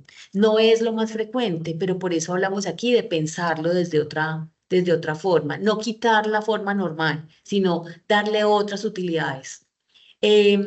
Entender los sistemas de alerta temprana como una construcción colectiva de saberes, y para mí esto es otro elemento importante en el día de hoy de la charla, y es que el conocimiento no tiene que ser necesariamente de carácter técnico. El saber ancestral, el saber popular, las formas de hacer las cosas en las comunidades son tan valiosas como el conocimiento científico. Y una de nuestras tareas en la gestión del riesgo es ponerlos a conversar y a trabajar juntos. Porque si yo ya tengo un saber, lo tengo que movilizar en función de esta gestión del riesgo. La transdisciplinariedad para superar las diferencias semánticas, y esto ocurre mucho en el componente técnico-científico. Todos tenemos cabida. Yo soy del área social y a veces, de hecho, mucha gente me pregunta qué es una comunicadora trabajando gestión del riesgo, y es evidente que es supremamente necesario la comunicación en la gestión del riesgo. Ya vamos a hablar un poquito más de esto. Cómo garantizar ese diálogo de saberes. Equilibrio entre lo ideal y lo real. Eso es muy difícil para las personas que tenemos por ahí algún TOC, algún trastorno obsesivo compulsivo, porque creemos que las cosas deben ser de una forma, pero la realidad nos la muestra de otras. Aquí la invitación es a ser flexibles, a fluir con la tortuga de Buscando a Nemo, porque finalmente las cosas se acomodan, se pueden realizar. Tenemos ideales en la gestión del riesgo y tenemos ideales desde la teoría de la gestión del riesgo, pero la realidad del territorio es la que debemos leer y acomodar a la teoría. No forzar la teoría a la realidad. Es una simbiosis, una construcción, y esa tal vez debe ser la parte más bonita, creo yo, de trabajar en territorio. La participación constante, yo diría obligatoria, no quise poner esa palabra porque es fuertecita, pero la participación constante de las administraciones municipales, los gremios y sectores y las comunidades en el territorio. No hacemos cosas para la gente, hacemos cosas con la gente. Y esa preposición es vital. Si usted llega a entregar algo, probablemente la gente no esté interesada, pero si usted logra encontrar ese punto de interés, hace una construcción conjunta. Y esos son tal vez los casos más exitosos de gestión del riesgo, cuando se trabaja conjunto, no cuando se lleva algo. Y recordar que los sistemas de alerta temprana aportan de manera clara a la gestión del riesgo de desastres. De forma obvia en las comunidades donde los implementamos, pero también en la formación de los profesionales, de los estudiantes y de las personas que participan en los sistemas de alerta temprana.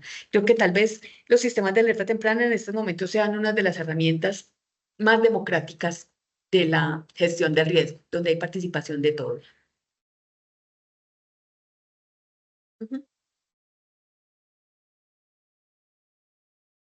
Cierro este componente de monitoreo con dale Sara, con tres piezas de alerta climática, porque hacen parte del monitoreo. Cuando nos dan una alerta, nos están diciendo que se está observando y que esa observación implica que pueda haber un cambio.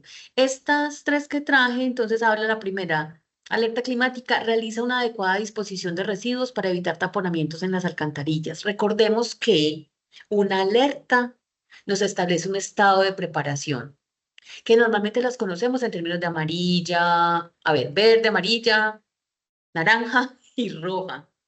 Y cada uno de esos colores nos está diciendo qué deberíamos hacer. Una alerta no es solamente como, sí, terrible.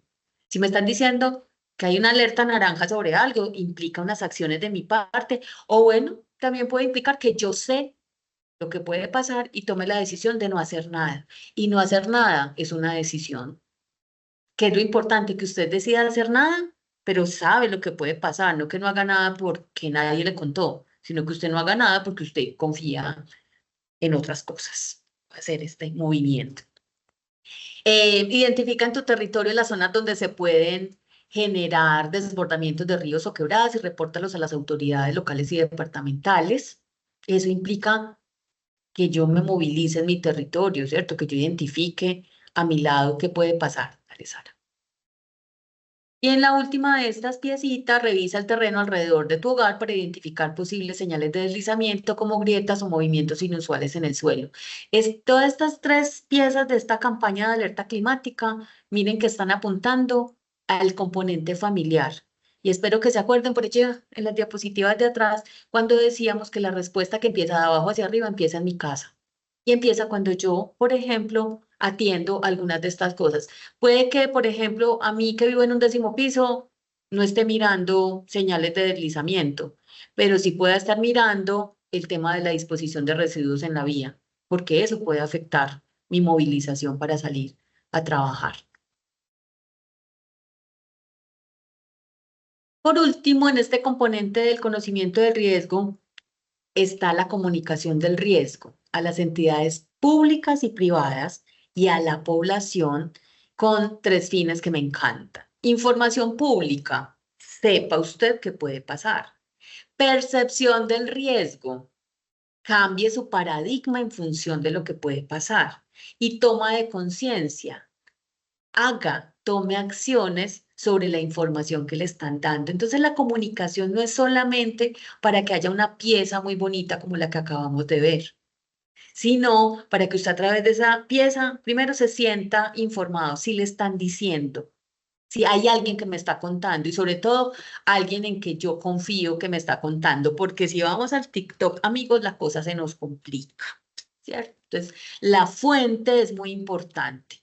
Como en el video que les estaba contando que salió del huracán y el huracán todavía ni siquiera había pasado por allá. Entonces, la fuente de la información, la percepción, porque todos somos, hay tantas percepciones como seres humanos hay sobre el planeta.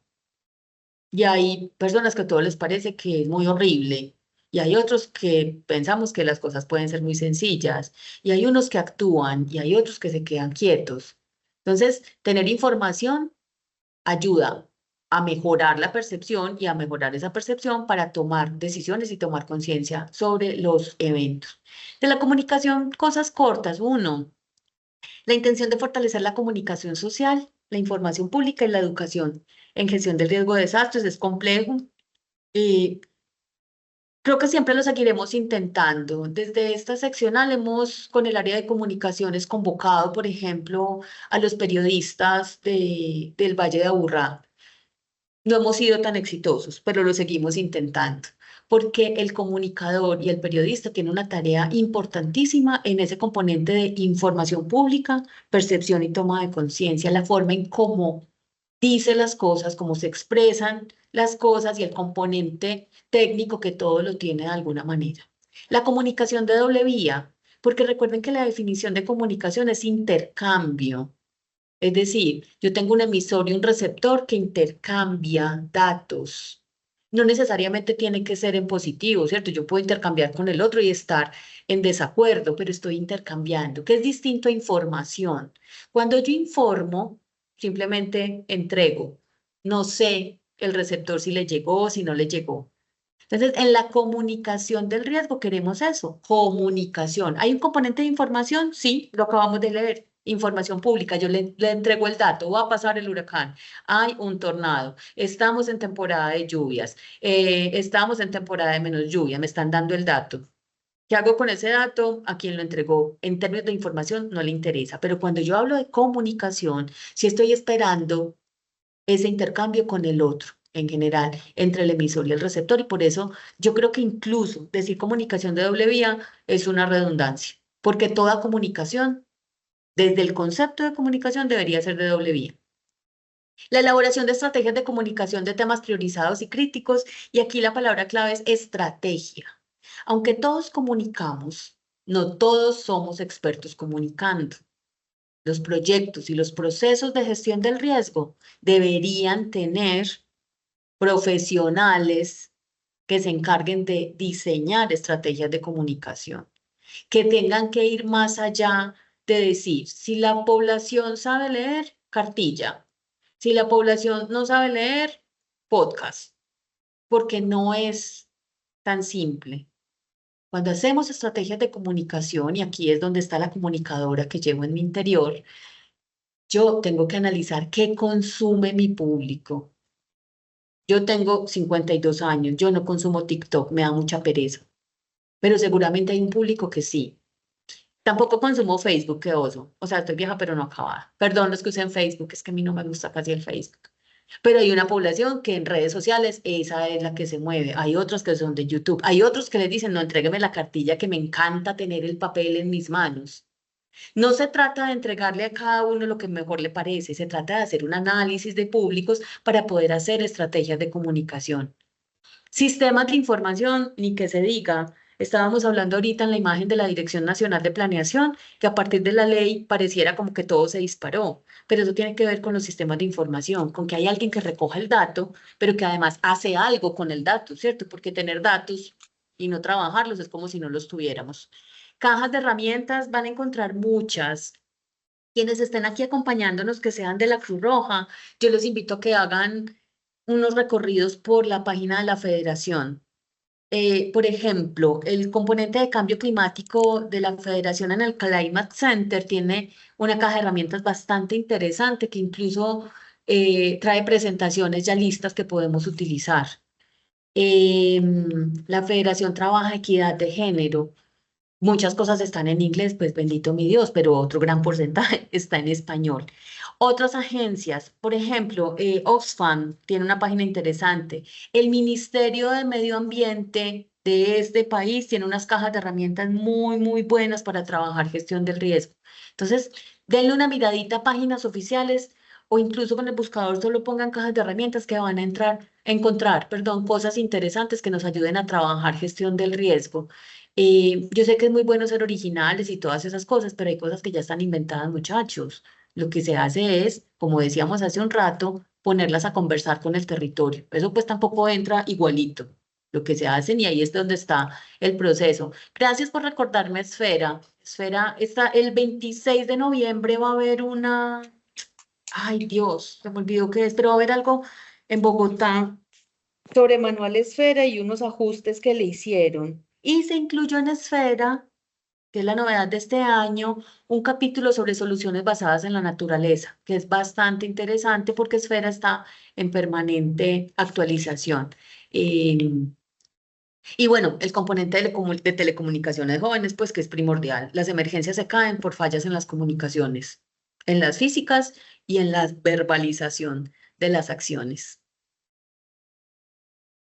Y quiero cerrar este componente de comunicación y lo puse así, mención especial de los premios, mención especial de la Ley 2427 de 2024, que todavía no tenemos muy claro cómo vamos a agarrarla, pero la traigo aquí para quienes todavía no la conozcan. Dice que es la ley por medio de la cual se establece la capacitación, la profundización y la enseñanza para la sostenibilidad ambiental, el cambio climático y la gestión del riesgo de desastres, además de otras disposiciones. Les invito a que la lean, pero retomé estos dos artículos. Fortalecer del objeto de la ley.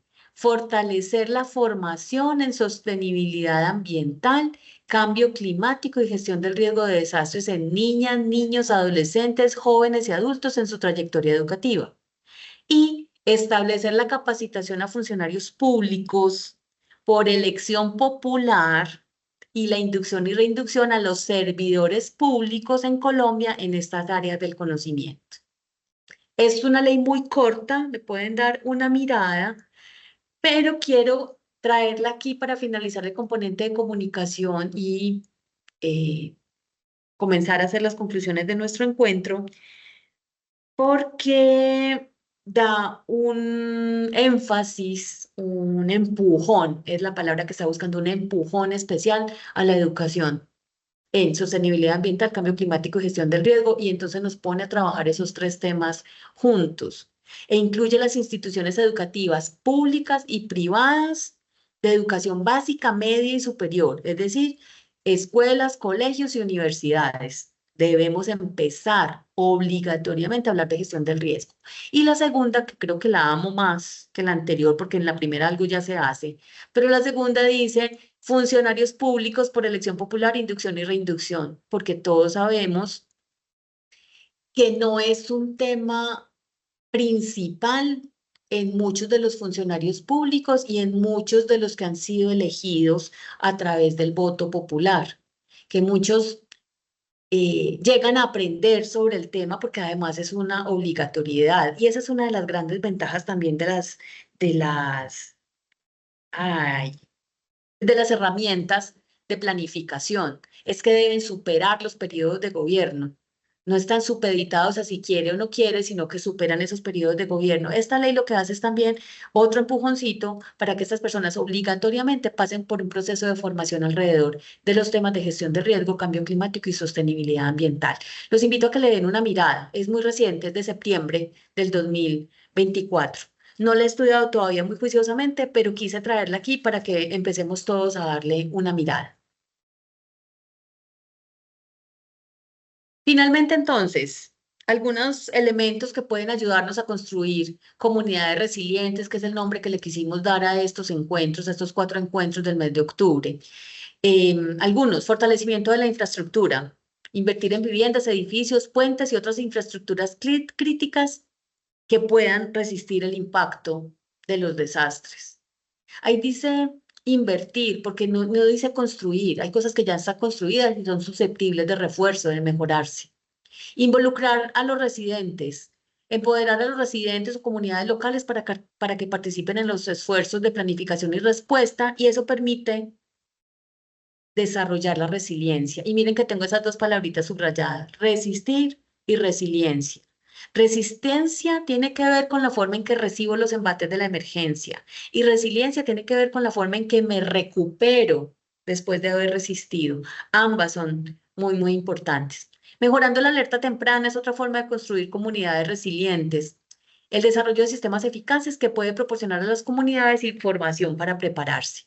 Y fomentando la colaboración de todos, la colaboración y esfuerzos entre las ONG, los grupos comunitarios, las agencias gubernamentales, las agencias humanitarias, permiten mejorar la preparación para desastres.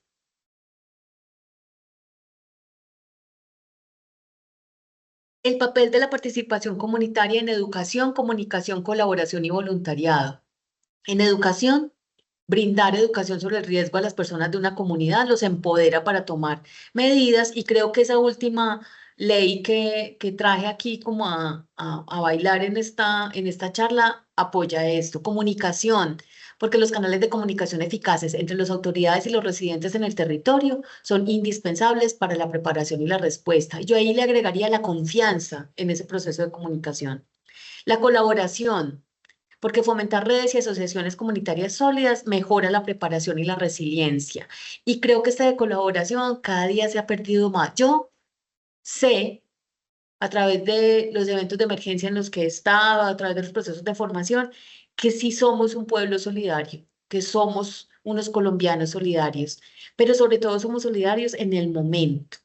En el pre no lo somos tanto. Entonces aquí es una oportunidad de reforzar el reconocimiento del otro y la construcción de redes en el territorio. Pueden ser redes pequeñas, nadie está diciendo que sea amigo de toda la gente del barrio, de toda la unidad, pero al menos un elemento pequeño que empiece a generar eso, una red de apoyo.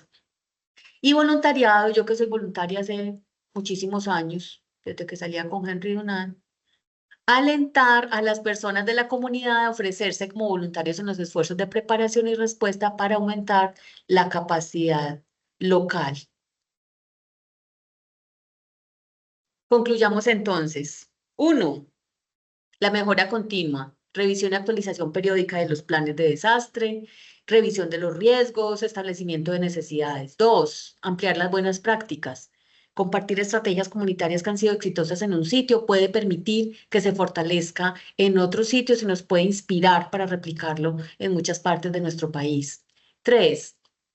Promoción y financiación, que incluso está también en marco de Sendai, en una de las metas de aumento, la obtención de apoyo político y financiero sostenido para iniciativas de reducción del riesgo de desastres. 4. La representación comunitaria, garantizar que todas las voces de la comunidad se escuchen en los procesos de gestión del riesgo de desastre, porque así como todos somos responsables de la gestión del riesgo, pues tenemos una voz para hablar y movilizar. Y 5, la integración de conocimientos locales, la incorporación del conocimiento comunitario y las prácticas tradicionales en los planes de respuesta es indispensable, la sinergia y la comunicación en doble vía, porque todo conocimiento es válido y puede hacer construcción conjunta para la gestión del riesgo de desastres. Con esto llegamos al final de nuestro encuentro de hoy. Por acá me están pasando algunas de las preguntas que ustedes dejaron en el chat. Estamos bien de tiempo, ¿cierto? Todavía. Dice entonces, en los colegios públicos que hay profesores en un grupo de gestión del riesgo aplica como parte de las alcaldías o empresas. Sí, yo creo que los colegios, independientes si son públicos o privados, funcionan como una empresa. El responsable de la gestión del riesgo y del plan de emergencia en cualquier institución educativa es el rector. Y a través de él, recuerden que un poco la definición de la estructura es que haya como una línea de mando que pueda dar instrucciones, pero también dar el soporte económico que se requiere. Porque yo que he trabajado en planes escolares de emergencia y planes escolares de gestión del riesgo de desastres, a veces simplemente se determina el docente, pero no se le dan herramientas. Entonces, el docente de educación física casi siempre, o el de ciencias es el otro, educación física y de ciencias, usted le toca el plan de emergencia. Y el docente con todo el amor seguro que empieza a hacer cosas y empieza a investigar y busca alguna forma, pero no siempre, para que aquí no vaya a quedar pues que yo quede rajando de todo el mundo, no siempre tiene otras herramientas que requiere como la asignación de tiempos, como la obligatoriedad que tiene la institución educativa de tener botiquines, de tener camillas, es decir, es la asignación normal de lo que tiene un plan de emergencia. Entonces, la respuesta a esta pregunta es sí, entrarían. Digamos que en empresas yo dejé como la generalidad de no solo de la empresa en términos de industria y de prestación de cosas económicas, sino también en temas de la prestación del servicio, donde entra, por ejemplo, las instituciones educativas, donde entra, por ejemplo, la sede de mi organización, que es la Cruz Roja. Esta sede de la Cruz Roja tiene un plan de prevención, preparación y respuesta ante emergencias, porque esta sede alberga una serie de voluntarios y colaboradores que también pueden verse afectados en una emergencia de la Cruz Roja, no de los que atendemos por fuera. ¿Hay alguna legislación que reglamente el funcionar comité de emergencias con sistema comando de incidentes? Bueno, Recuerden que el sistema comando de incidentes es un modelo de administración de emergencias. No es el único, pero es el que más se está utilizando últimamente. Tampoco es el más nuevo. El sistema comando de incidentes es de por allá de 1977. Yo gateaba cuando eso salió. Oficialmente se determinó que los bomberos de Colombia, la Dirección Nacional de Bomberos dijo, los bomberos trabajan la administración de desastres o de emergencias a través del sistema comando de incidentes. Y varios municipios han venido dejándolo de manera oficial a través de resoluciones municipales, donde dicen, aquí en el municipio de Morro Plancho, cuando ocurre una emergencia, vamos a trabajar comando de incidentes. No está a través de una legislación. O sea, no es una función legal, es más una cuestión de carácter administrativo. ¿Qué les puedo decir y recomendar? Siempre debe haber un modelo. La intención de tener un modelo de administración de emergencias es que facilite la emergencia. ¿Por qué el modelo del comando es tan atractivo? Porque, como lo dice en su definición, es una estructura flexible y ampliable. Y eso es de las cosas más importantes del sistema comando de incidentes. Se utilizan emergencias de menor magnitud y se puede ir expandiendo, ampliando y volviéndose más grande según la emergencia se vaya poniendo a su vez más grande. También están las cadenas de intervención, que no me las por debajen, porque las cadenas de intervención han funcionado por lo menos durante 30 o 40 años y no significa que el comando sea mejor o sea peor. Son dos modelos de administración. Hay otro montón de modelos. Está McCoy, está oro, bronce, plata que utilizan en Inglaterra. Ay, bueno, se me olvidaron otros. Lo importante es que usted en su organización determine cuál es el modelo para administrar la emergencia. Si se va por el comando, perfecto, todos van a hablar en términos del comando de incidentes. ¿Usted qué opina? Eso de opinión está duro. ¿Usted qué opina de la función comité de emergencias y comando de incidentes para acople con comandos operativos? Bueno, creo que un poco ya lo respondí. La intención es tener un modelo. Podría pasar que en su organización estén trabajando con el modelo de cadenas de intervención y que los que llegaron a atenderlos sean los bomberos y estén hablando en términos del comando de incidentes, no pasa nada, ¿cierto? Los cambios tienen que ver más bien en la denominación de algunas cosas. En el cadenas de intervención usted le puede decir MEC o CASH, para los más viejitos, hay gente que le dice CASH al lugar donde usted va a atender a las víctimas. Y en el comando de incidente usted le dice ACB. ¿Qué es lo importante? Que haya un lugar donde atender a las víctimas y que todos sepan, porque me ha pasado cuando se trabaja mucho con personal de salud, que uno dice ACB y no piensan en área de concentración de víctimas, sino en accidente cerebrovascular. Entonces es muy importante el uso de la palabra. Esa ya la contesté porque en reducción se habla de intervención correctiva y no preventiva.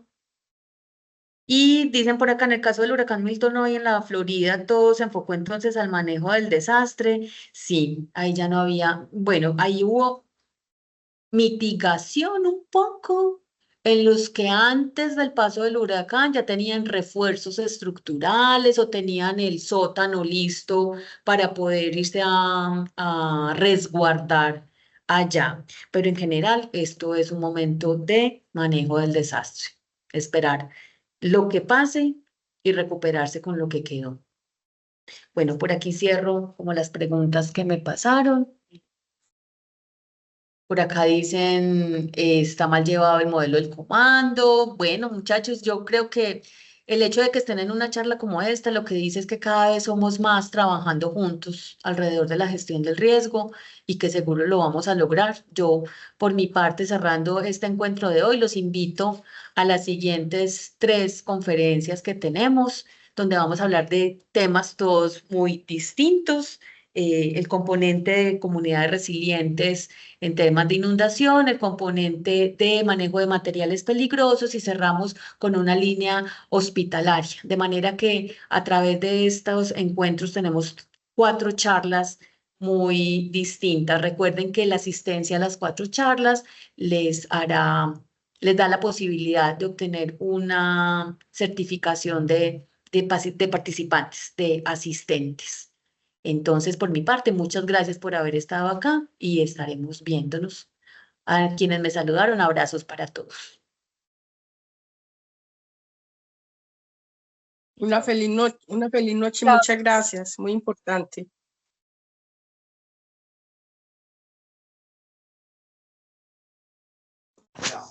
Buenas noches. ¿Quién me puede compartir, por favor, el formato de asistencia? Profe, muchas gracias. Muy amable. Gracias, feliz noche para todos. Hola, gracias a todos por su participación. En el chat pueden ver el link de asistencia. Lo están compartiendo en este momento. También se los voy a compartir aquí en la presentación, lo pueden ver. Agradecemos entonces a todos en este encuentro de conocimiento Construyendo Comunidades Resilientes. Nuevamente los invitamos a que estén presentes en los próximos miércoles de 6:30 p.m. a 8. Les recordamos entonces diligenciar la asistencia. Este tendrá una certificación por participación y muchas gracias a todos por su participación. Feliz noche.